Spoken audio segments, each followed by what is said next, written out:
श्रीगुरुभ्यो नमः। हरि ओम्।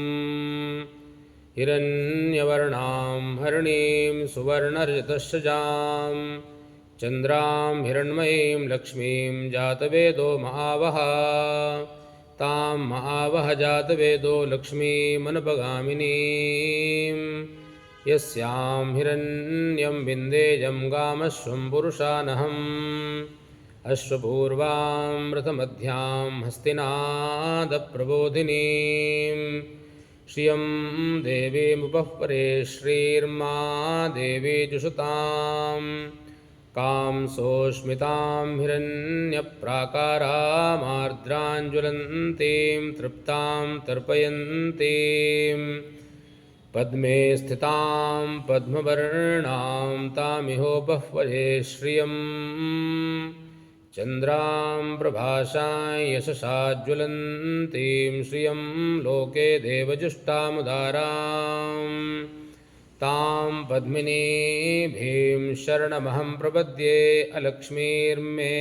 नश्यतां त्वां वृणे आदित्यवर्णे तपसोऽधिजातो वनस्पतिस्तव वृक्षोऽथ बिल्वः तस्य फलानि तपसानुदन्तु मायान्तरायाश्च बाह्या अलक्ष्मीः उपैतु मां देवसखः कीर्तिश्च मणिनाशः प्रादुर्भूतोऽस्मि राष्ट्रेऽस्मिन् कीर्तिमृद्धिं ददातु मे क्षुत्पिपाशामलाज्येष्ठामलक्ष्मीं नाशयाम्यहम् अभूतिमसमृद्धिं च सर्वान्निर्णुद मे गृहात् गन्धद्वारां दुराधर्षां नित्यपुष्टाङ्करीषिणीम् ईश्वरीं सर्वभूतानां तामिहोपः परे श्रियम् मनसः काममाकोतिं वाचः सत्यमसीमहि पशूनां रूपमन्नस्य मयि श्रीश्रयतां यशाः कर्दमेन प्रजा भूता मयि सम्भव कर्दमा श्रियं वासय मे कुले मातरं पद्ममालिनीम् आपसृजन्तु स्निग्धानि चिक्लीतवश मे गृहे निच देवीं मातरं श्रियं वासय मे कुले आर्द्रां पुष्करणीं पुष्टिं पिङ्गलां पद्ममालिनीं चन्द्रां हिरण्मयीं लक्ष्मीं जातवेदो महावः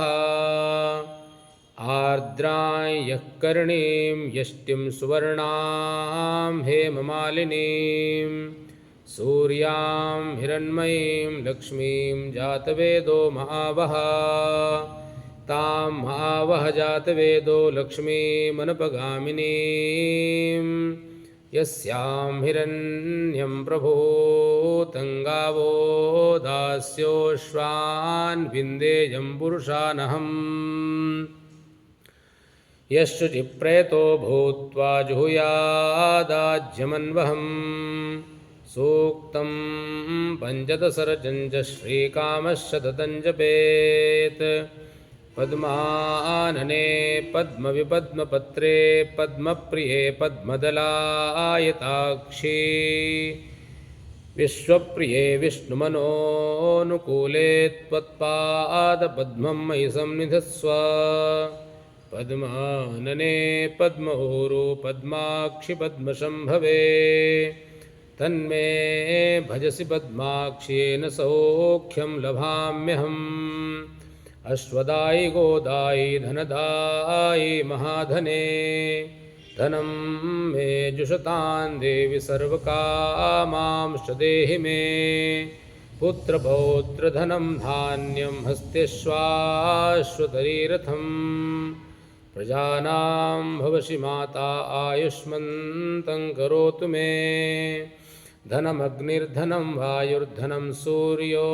धनं वसुः धनमिन्द्रो बृहस्पतिर्वरुणो धनमश्विना वैनतेयसोमं पिबतु वृत्रः सोमं धनस्य सोमिनो मह्यं ददातु सोमिनाः न क्रोधो न च मात्सर्यन्न लोभो नाशुभामतिः भवन्ति कृतपुण्यानां भक्त्या श्रीसूक्तजापिनां सरसिजनिलये सरोजहस्ते धवलतरां शुकगन्धमाल्यशोभे भगवति हरिवल्लभे मनोज्ञे त्रिभुवनभूतिकरिप्रसीद मह्यं विष्णुपत्नीं क्षमां देवीं माधवीं माधवप्रियां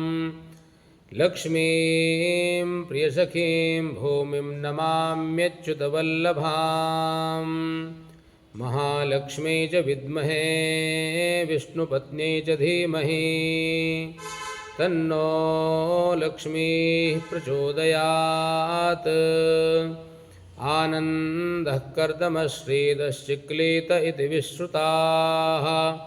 ऋषयः श्रियः पुत्राश्च श्रीर्देवीर्देवतामताः ऋणरोगादिदारिद्र्यपापक्षुतुपमृत्यवः भयशोकमनस्तापा नश्यन्तु मम सर्वदा या सा पद्मासनस्था विपुलकटितटी पद्मपत्रायताक्षी गम्भीरावर्तनाभिस्तनभरणमिता शुभ्रवस्त्रोत्तरीया लक्ष्मीर्दिव्यैर्गजेन्द्रैर्मणिगणखचितैः हेमकुम्भैर्नित्यं सा पद्महस्ता वसतु मम गृहे सर्वमाङ्गल्ययुक्ता सिद्धलक्ष्मीर्मोक्षलक्ष्मीर्जयलक्ष्मीः सरस्वती श्रीलक्ष्मीर्वरलक्ष्मीश्च प्रसन्ना भव सर्वदा वराङ्कुशोपाशमभीतिमुद्रां करैर्वहन्तीं कमलासृणस्थाम् बालार्ककोटिप्रतिमां त्रिनेत्रां भजेऽहमाद्यां जगदीश्वरीतां श्रीर्वर्चस्वमायुष्यमारोग्यमाविधाक्षोभमानं महीयते